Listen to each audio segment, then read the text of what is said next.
स्वर्ग दूत से लड़ाई होने के बाद आगे क्या होगा, चलो एपिसोड शुरू करते हैं। लिटिल व्हाइट, चाचा कहाँ है? झोरू अपने हाथों में फलों का एक गुच्छा लेकर लिटिल व्हाइट की पीठ पर बैठी थी। लिटिल व्हाइट ने जवाब में अपना बड़ा सिर हिलाया और गुर्राहट की आवाज निकाली। 1 साल पहले जब झोरू जागी थी, तब से उसने वांग लिन को नहीं देखा था। केवल लिटिल व्हाइट ही उसके साथ था। लिटिल व्हाइट उस समय झोरू को उठाकर एक पर्वत श्रृंखला से गुजर रहा था। इस समय जमीन अचानक कांपने लगी। लिटिल व्हाइट ने एक धीमी सी आवाज निकाली और कुछ दर्जन फीट पीछे हट गया। जमीन और भी ज्यादा तेजी से हिलने लगी और फिर अचानक एक जीवरूप जो कीड़े जैसा दिख रहा था लेकिन उससे कई गुना बड़ा था, जमीन से बाहर निकला। उसने दहाड़ लगाई और अपना सिर झोरू की ओर उठाया। इस जीव का जो हिस्सा जमीन से ऊपर था, वह पहले से ही 100 फीट से ज्यादा ऊंचा था। इसका पूरा शरीर लाल था और उसमें बाज जैसे हिस्से थे। यह बहुत ही भयानक लग रहा था।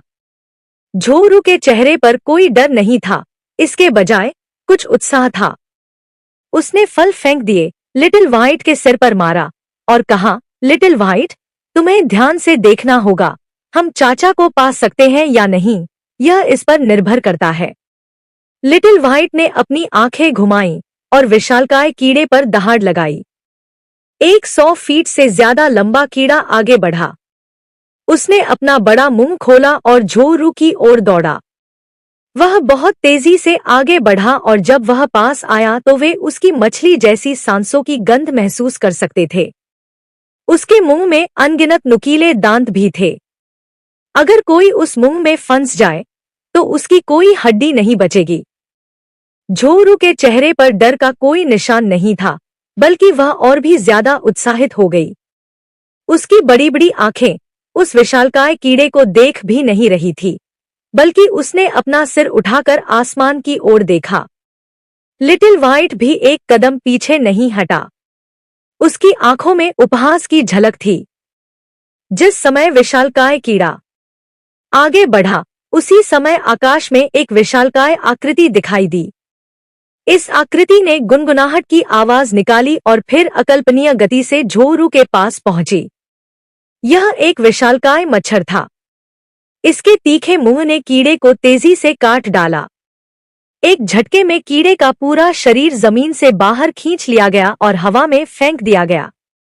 इस समय मच्छर फिर से हरकत में आया और एक झटके में अपने तीखे मुंह से कीड़े के सिर पर वार कर दिया। फिर मच्छर ने कीड़े का सारा खून चूस लिया। मच्छर ने कीड़े को एक तरफ फेंक दिया। फिर उसने झोरू और लिटिल व्हाइट को देखा और फिर दूर उड़ गया। झोरू ने जल्दी से चिल्लाया, लिटिल व्हाइट, पीछा करो, जल्दी से पीछा करो। लिटिल व्हाइट ने बिना किसी हिचकिचाहट के तुरंत दौड़ना शुरू कर दिया। वांग लिन ने 1 साल पहले झोरू की रक्षा के लिए मच्छर जानवर को बाहर निकाला था। वह झोरू को देखना नहीं चाहता था, लेकिन वह उसे इस खतरनाक चंद्रमा पर अकेला नहीं छोड़ सकता था। पिछले साल के दौरान मच्छर ने झोरू को अनगिनत बार बचाया था। पहले तो झोरू मच्छर से डरती थी, लेकिन अब उसे उसके प्रति अपनापन महसूस होने लगा। जब भी वह उसे देखती तो ऐसा लगता जैसे वह वांग लिन को देख रही हो।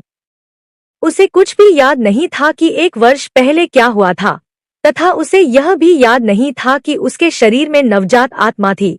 ऐसा लग रहा था मानो यह कभी हुआ ही नहीं था। वांग लिन ने उन यादों को मिटा दिया जब उसने उसकी आत्मा को उसके शरीर में वापस भेज दिया। झोरू एक मासूम बच्ची थी। उसे ली मुवान की असफल जागृति के लिए कष्ट नहीं उठाना चाहिए था। वांग लिन गुस्से में दूसरों को दोष देने वाला व्यक्ति नहीं था और वह उसे एक पूर्ण जीवन जीने देना चाहता था। हालांकि वांग लिन का दिल अभी भी 1 साल पहले हुई घटना के बारे में सोच रहा था, इसलिए वह झोरू का सामना नहीं करना चाहता था। यह भावना उसके लिए बहुत जटिल थी। झोरू को चाचा को न देख पाने का बहुत बुरा लगा, इसलिए उसने उन्हें खोजने के लिए अपनी यात्रा शुरू कर दी। चांद वांग लिन के लिए बहुत छोटा था, लेकिन उसके लिए बहुत बड़ा था। इस साल के दौरान वह और लिटिल व्हाइट चांद के आधे से ज्यादा हिस्से की यात्रा कर चुके थे। हालांकि उसने वांग लिन को एक बार भी नहीं देखा था, लेकिन उसे ऐसा लग रहा था कि वह अपने चाचा के और भी करीब आ रही है। दुर्भाग्य से लिटिल व्हाइट मच्छर की तुलना में बहुत धीमा था, इसलिए मच्छर का आकार जल्द ही दूर चला गया। हालांकि झोरू को पता था कि जैसे ही वह फिर से खतरे का सामना करेगी, वह बड़ा मच्छर उस पर झपट पड़ेगा। हम्फ, वह बड़ा मच्छर बहुत तेज उड़ता है। लिटिल व्हाइट, तुम बहुत धीमे हो, झोरू ने आसमान की ओर देखते हुए मुंह बनाया। लिटिल व्हाइट ने शिकायत से भरी दहाड़ लगाई। उसने सोचा, वह मच्छर आसमान में उड़ रहा है। अगर वह जमीन पर दौड़ रहा होता तो मैं निश्चित रूप से तेज दौड़ता। झोरू बोलना जारी रखने ही वाली थी कि तभी एक हल्की हवा उसके शरीर पर लगी, जिससे उसके शरीर में गर्मी की लहर दौड़ गई। झोरू चौंक गई और उसने चारों ओर देखा और फुसफुसाते हुए कहा, लिटिल व्हाइट, क्या तुम्हें यह अजीब नहीं लगता? हर 3 से 5 दिन में एक गर्म हवा आती है। हर बार जब यह मुझ पर पड़ती है तो मुझे लगता है कि मेरे पूरे शरीर में गर्मी फैल गई है और फिर मुझे भूख नहीं लगेगी, भले ही मैं कुछ न खाऊं। लिटिल व्हाइट ने जवाब में अपना सिर हिलाया और धीमी आवाज में गुर्राया। झोरू की यात्रा जारी रही। उसे यह नहीं पता था कि वांग लिन पहाड़ की चोटी पर था और उसकी दिव्य भावना वापस ले ली गई थी।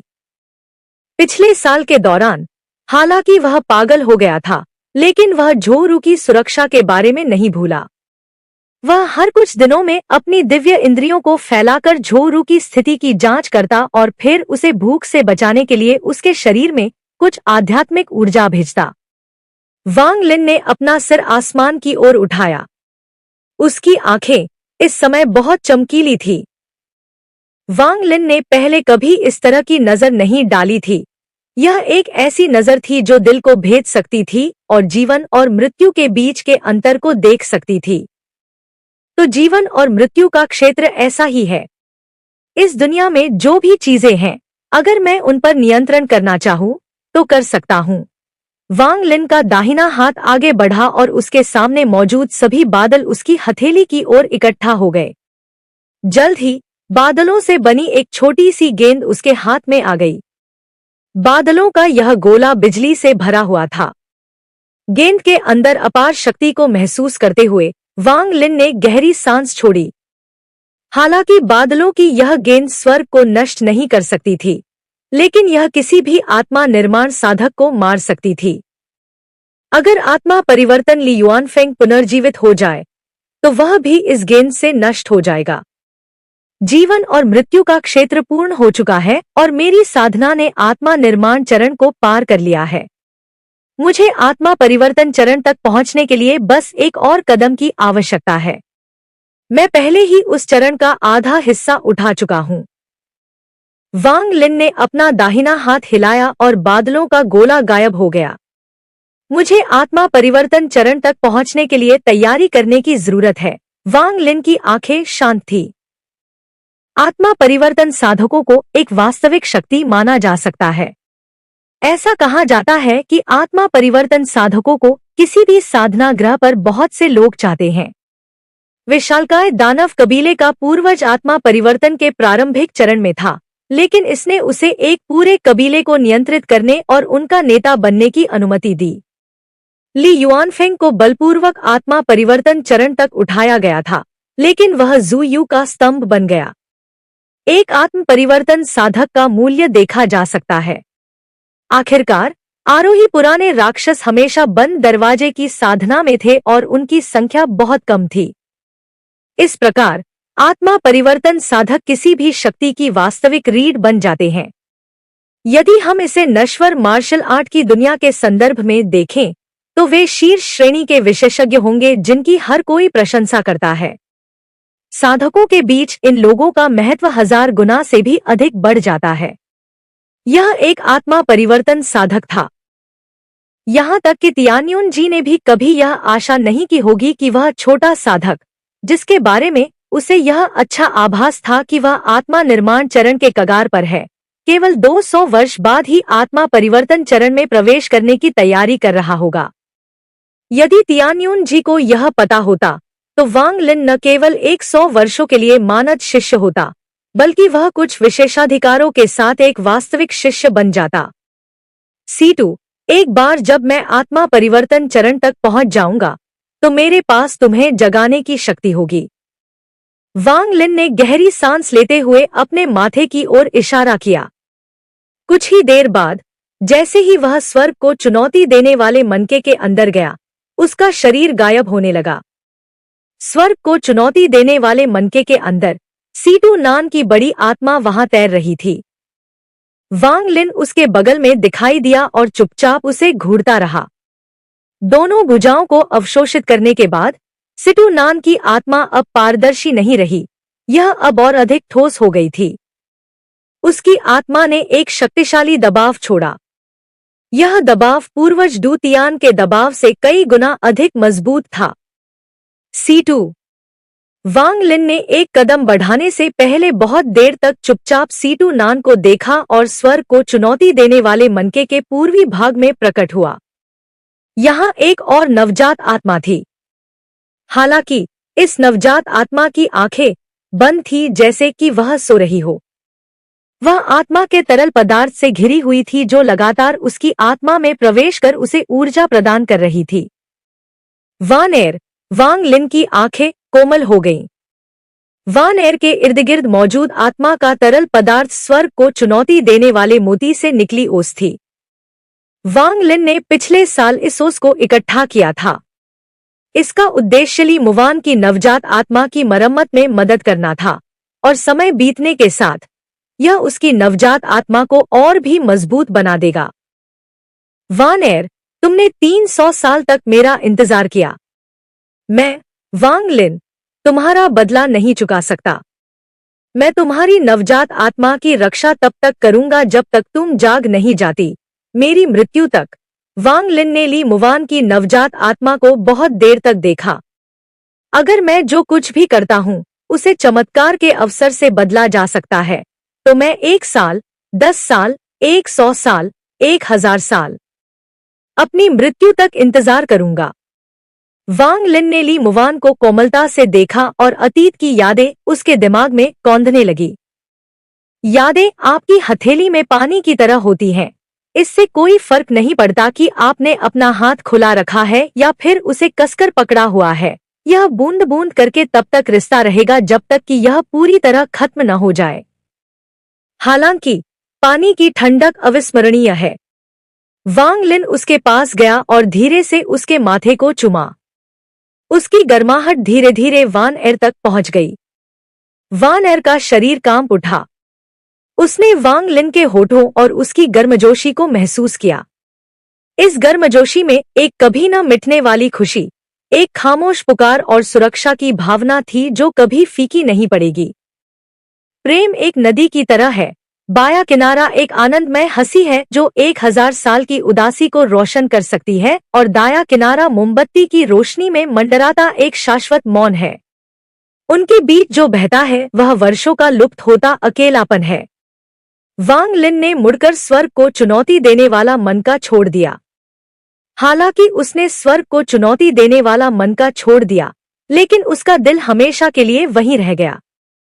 पहाड़ की चोटी पर आधी रात को तारों की रोशनी में बारिश के नीचे अकेली आकृति ऐसा लगती है जैसे हवा से बिखर जाएगी।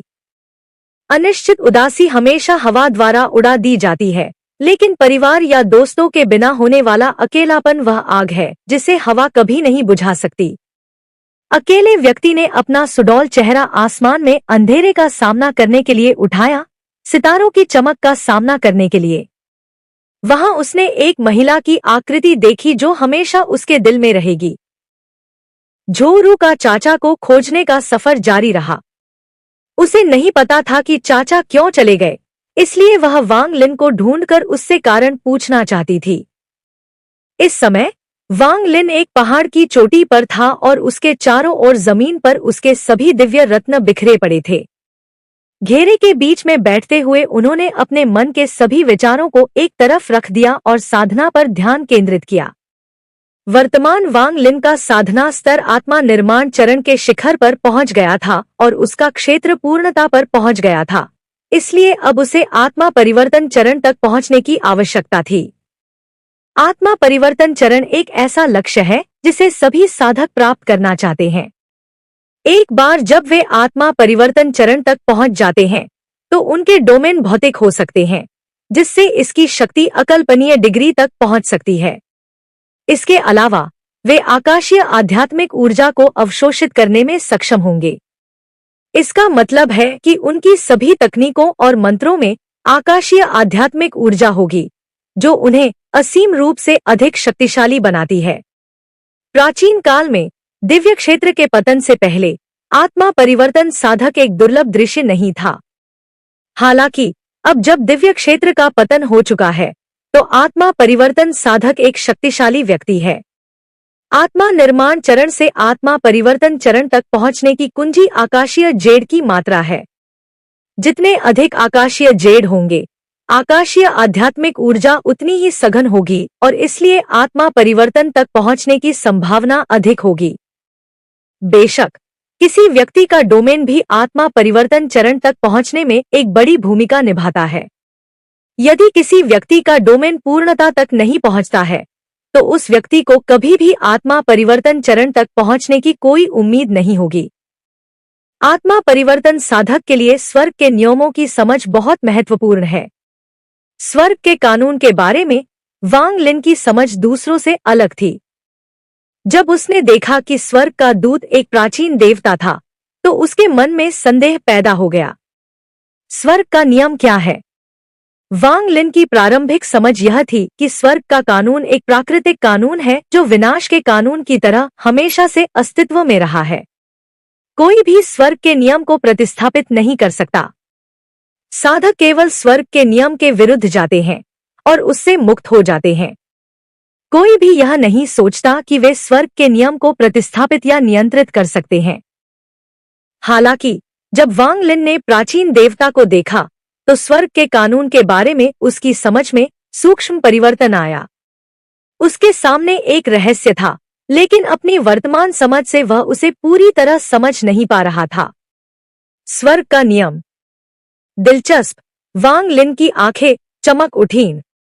उन्होंने एक गहरी सांस ली और अपने शरीर के सभी छिद्र खोल दिए ताकि अपने आसपास के दिव्य रत्नों से दिव्य आध्यात्मिक ऊर्जा को अवशोषित कर सकें। जब वांग लिन दिव्य क्षेत्र में गया तो वह काफी सारे दिव्य जेड प्राप्त करने में सक्षम था।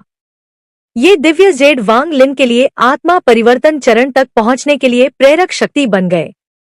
इस समय दिव्य आध्यात्मिक ऊर्जा का एक शक्तिशाली उछाल वांग लिन के शरीर में प्रवेश कर गया।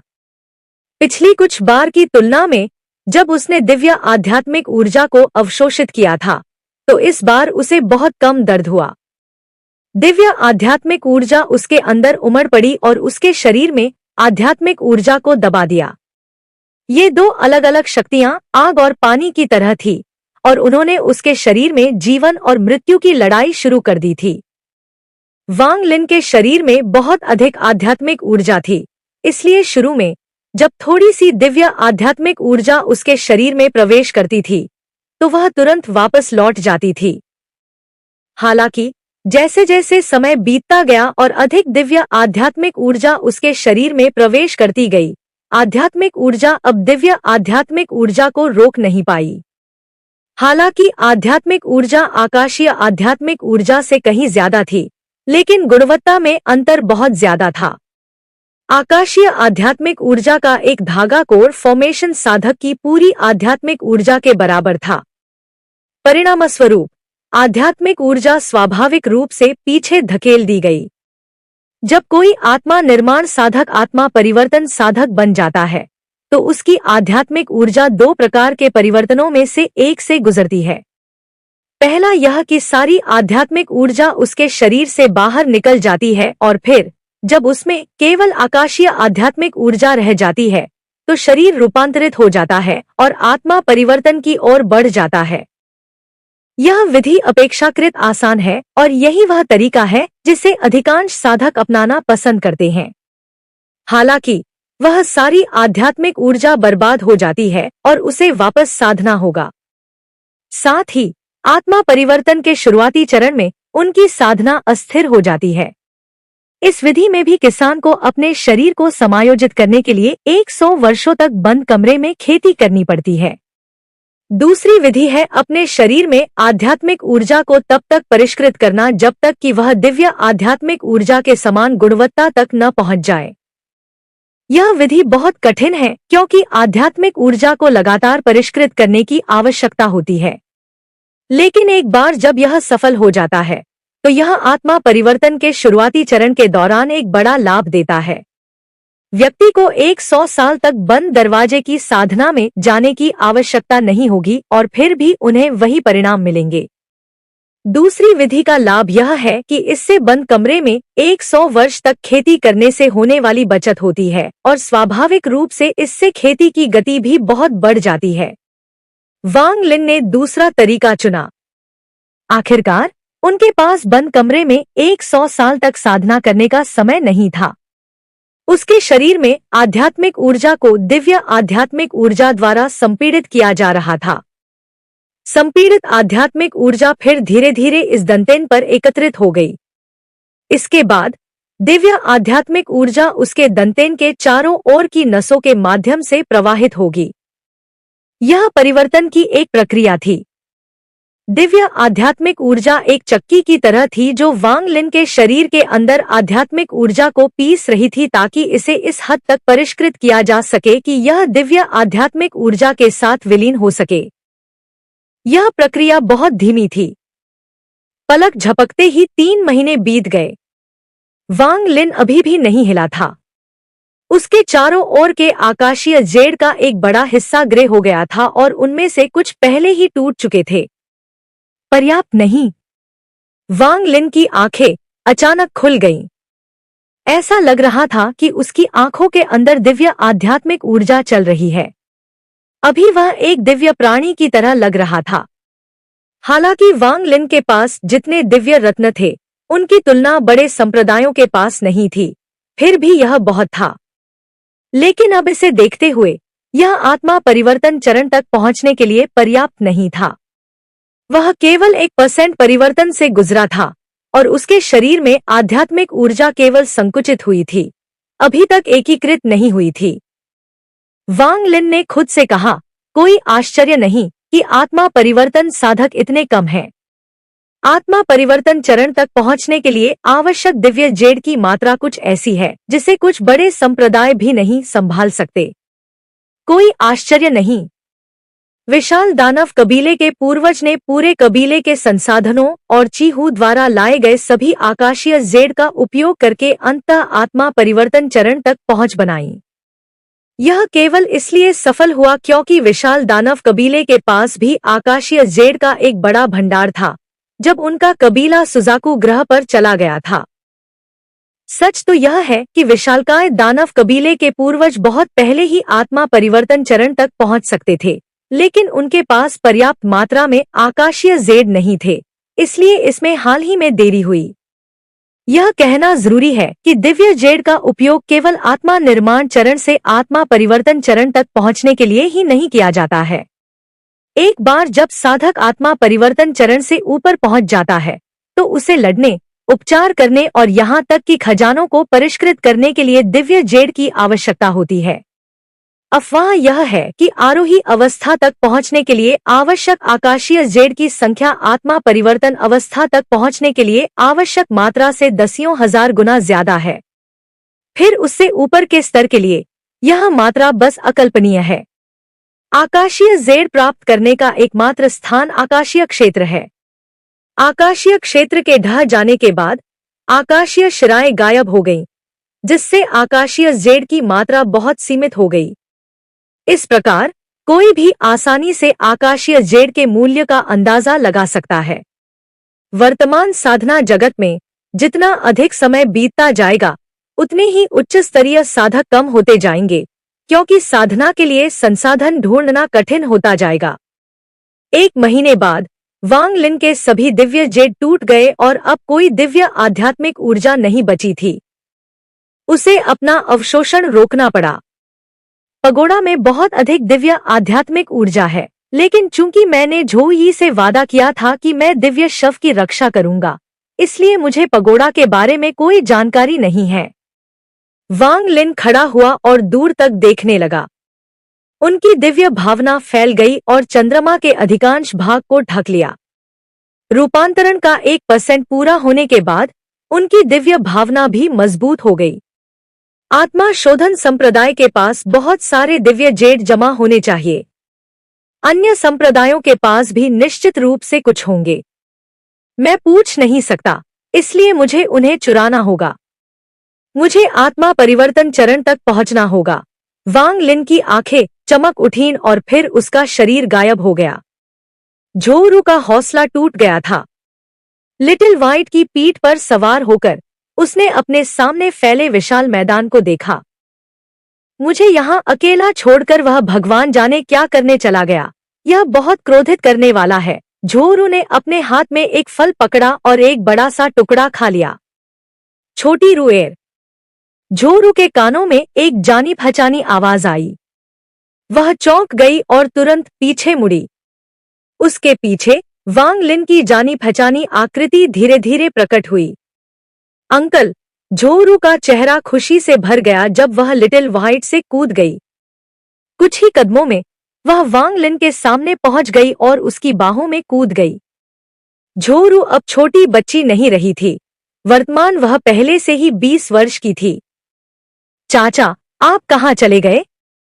आप मुझे अकेला छोड़ गए। झोरू की आंखें लाल हो गईं।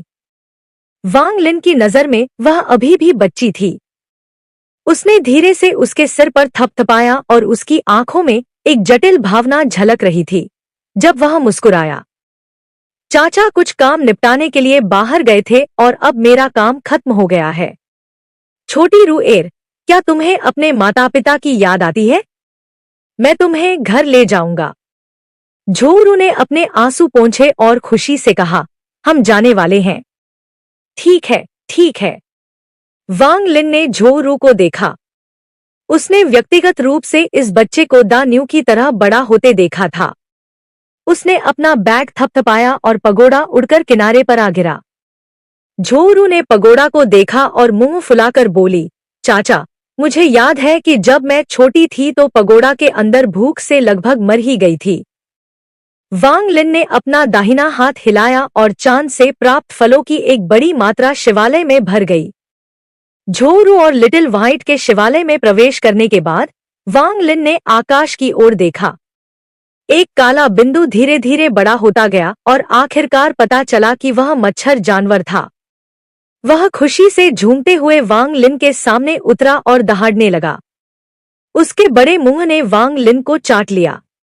उसे स्पष्ट रूप से वांग लिन की बहुत याद आ रही थी। चलो, हम घर जा रहे हैं।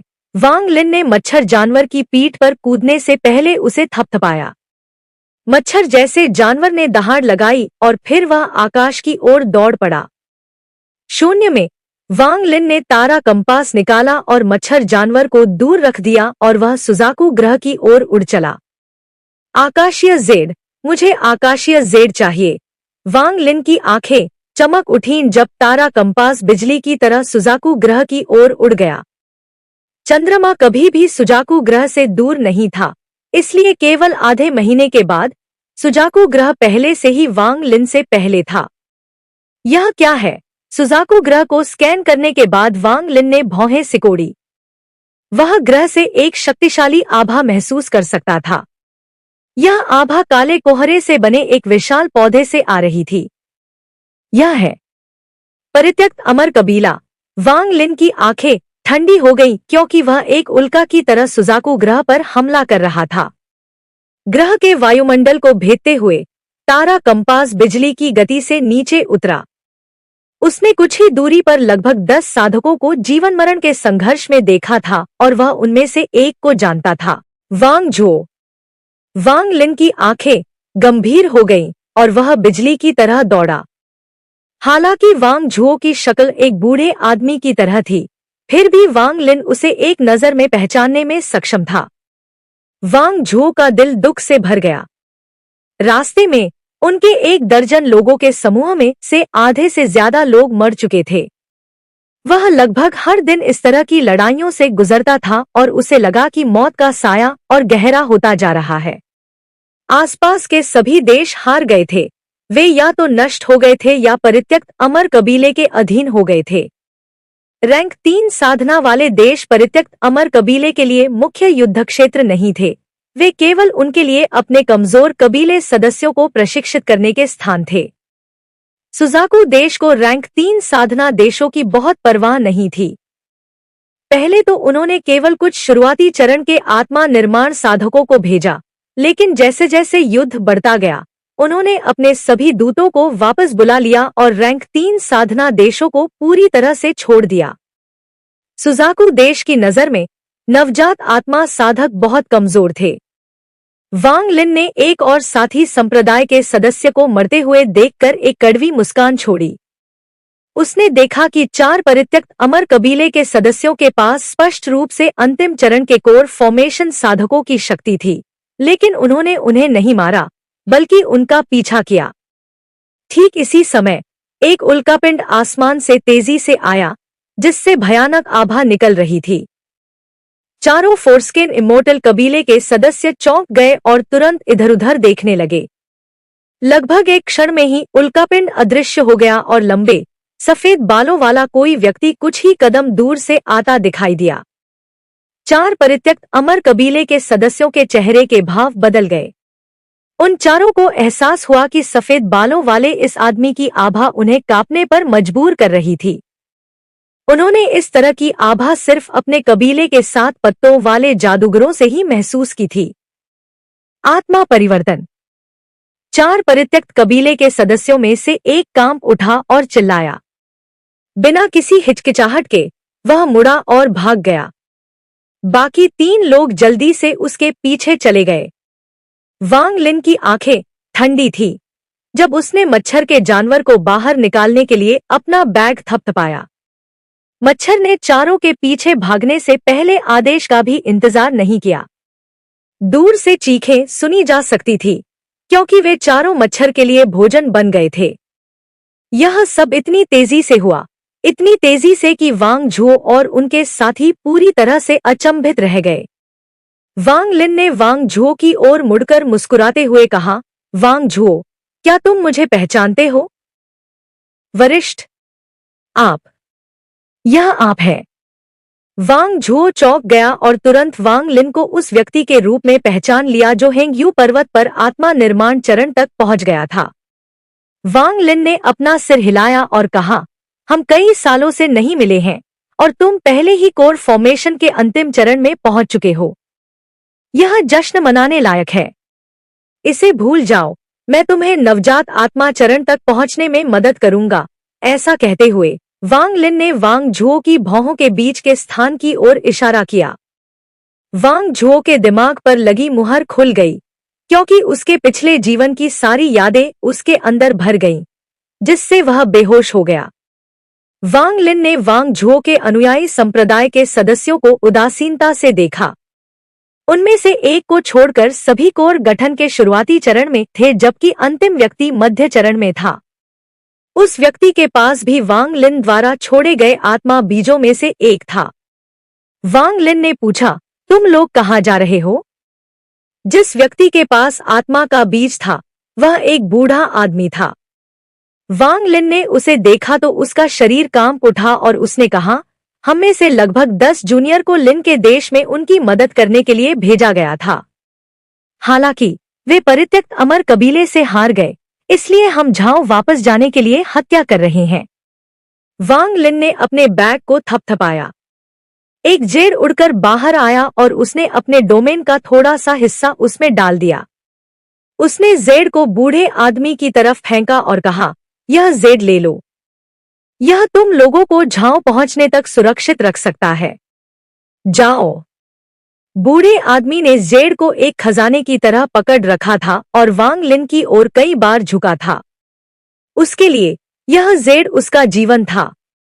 वांग लिन ने वांग झुओ को पकड़ने के लिए अपना दाहिना हाथ हिलाया और फिर वे गायब हो गए।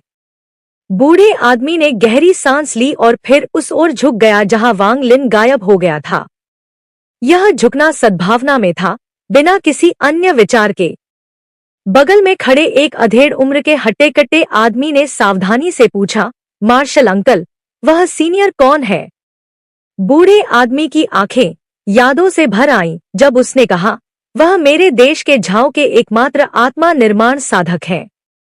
आत्मा निर्माण साधक? वह झाओ से कोई है?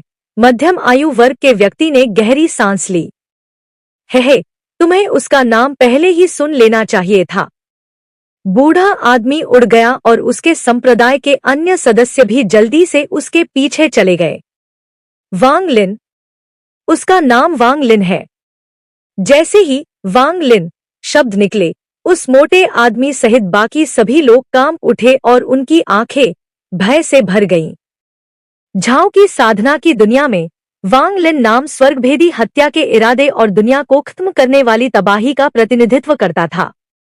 उस दिन खून की नदी बह रही थी और झाओ की धरती खून से लाल हो गई थी। उस दिन को कोई नहीं भूल सकता। आज भी तेंग परिवार द्वारा सामना की गई विपत्ति झाओ की साधना दुनिया में अभी भी जारी है।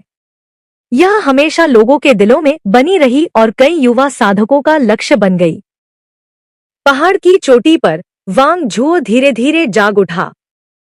पहले तो उसकी आंखें उलझन से भरी थी, लेकिन धीरे धीरे यह गायब हो गई। फिर उसने शांति से अपने बगल में खड़ी सफेद आकृति को देखा। वांग लिन। वांग झुओ की ओर से एक कड़वी आवाज आई, वांग झुओ। वांग लिन ने मुड़कर मुस्कुराया। वांग झुओ ने वांग लिन को घूर कर देखा और अतीत की यादें उसके दिमाग में घूमने लगीं। जब तक कि उसकी पत्नी उसके हाथों मर नहीं गई, तब तक उसने एक आह भरी। धन्यवाद। वांग लिन ने अपना सिर हिलाया और कहा, पुराने वांग कबीले से सिर्फ तुम और मैं ही बचे हैं। मुझे धन्यवाद देने की कोई जरूरत नहीं है। वांग झुओ ने थोड़ा हिचकिचाते हुए पूछा, आप किस साधना स्तर पर हैं? क्या आप आत्मा परिवर्तन चरण तक पहुंच सकते हैं? मैं अभी तक आत्मा परिवर्तन के चरण तक नहीं पहुंचा हूं। वांग लिन ने दूर तक देखा। समय कितनी जल्दी बीत गया। मुझे अभी भी हेंग यू संप्रदाय में हम लोग याद है। अफसोस। वांग झुओ ने आह भरी। वांग लिन की आंखें चमक उठीं और उसने पूछा, वांग झुओ, पिछले कई सालों में सुजाकू ग्रह पर क्या हुआ? परित्यक्त अमर कबीला यहाँ कैसे प्रकट हुआ? वांग झुओ चौंका और पूछा, तुम्हें नहीं पता? वांग लिन ने अपना सिर हिलाया। मैं पिछले 7 सालों से सुजाकू ग्रह पर नहीं था। वांग झुओ का दिल कांप उठा। हालांकि वांग लिन ने यह बात लापरवाही से कही थी, लेकिन उसे यह पागलपन की बात लगी। सुजाकू ग्रह पर नहीं। इसका मतलब था कि वांग लिन की साधना वायुमंडल को तोड़ सकती थी। वांग झुओ ने एक गहरी सांस ली और वांग लिन को वह सब कुछ बता दिया जो वह जानता था। वांग लिन की अभिव्यक्ति शांत थी, लेकिन उसका दिल उथल-पुथल में था। परित्यक्त अमर कबीले ने आक्रमण किया था और लगभग सभी रैंक 3 साधना देश गिर गए थे। रैंक 4 खेती वाले देश भी सुरक्षित नहीं थे। सुजाकू देश पूरी ताकत से प्रतिरोध कर रहा था, लेकिन फिर भी उन्हें पीछे धकेला जा रहा था। शव संप्रदाय पूर्ण शक्ति से परित्यक्त अमर कबीले की मदद कर रहा था और 5 श्रेणी 4 साधना देशों ने सुजाकू को धोखा दिया था। परित्यक्त अमर कबीले ने पहले ही सुजाकू ग्रह के आधे भाग पर कब्जा कर लिया था। वांग झुओ ने कहा, अफवाह है कि परित्यक्त अमर कबीले ने 9 लोगों को भेजा है और उनमें से 5 की पहचान पहले ही उजागर हो चुकी है। अभी भी 4 बचे हैं, लेकिन कोई नहीं जानता कि वे कौन हैं। वे रैंक 5 या उससे ऊपर के साधना देशों में होंगे और शायद बहुत ऊंचे पदों पर होंगे। वांग लिन ने सोचा। उसने कभी नहीं सोचा था कि कुछ ही सालों में इतना बड़ा बदलाव आ जाएगा। आत्मा शोधन संप्रदाय। वांग लिन ने गहरी सांस ली। उसे जल्दी से आत्मा शोधन संप्रदाय में वापस लौटना था, यह देखने के लिए कि क्या वहां कोई बदलाव हुआ है। वांग झुओ की जानकारी ज्यादातर अफवाहें थी और तथ्य नहीं थे, इसलिए वह आत्मा शोधन संप्रदाय के बारे में कुछ भी नहीं जानता था।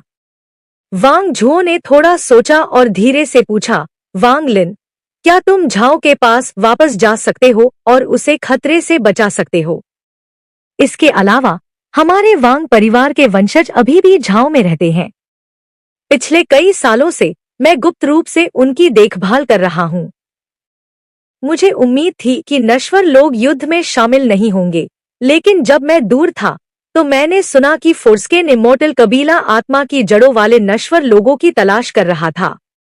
मुझे चिंता है कि वांग परिवार में आत्मा की जड़ वाला कोई बच्चा हो सकता है जो अमर फोर्स्केन कबीले का ध्यान आकर्षित करेगा। दुख की बात है कि मैं कई सालों से घर नहीं गया हूँ, इसलिए मुझे नहीं पता कि परिवार में ऐसा कोई है या नहीं। ग्रह सुजाकू, झाओ देश, एक बरसात की रात। झाओ की राजधानी के बाहर एक घोड़ागाड़ी सरपट दौड़ रही थी। गाड़ी के आगे एक साहसी तगड़ा आदमी बैठा और उसने अपना कोड़ा फटकारा। हाँ, वह बहुत चिंतित दिख रहा था और बार बार अपने पीछे देख रहा था।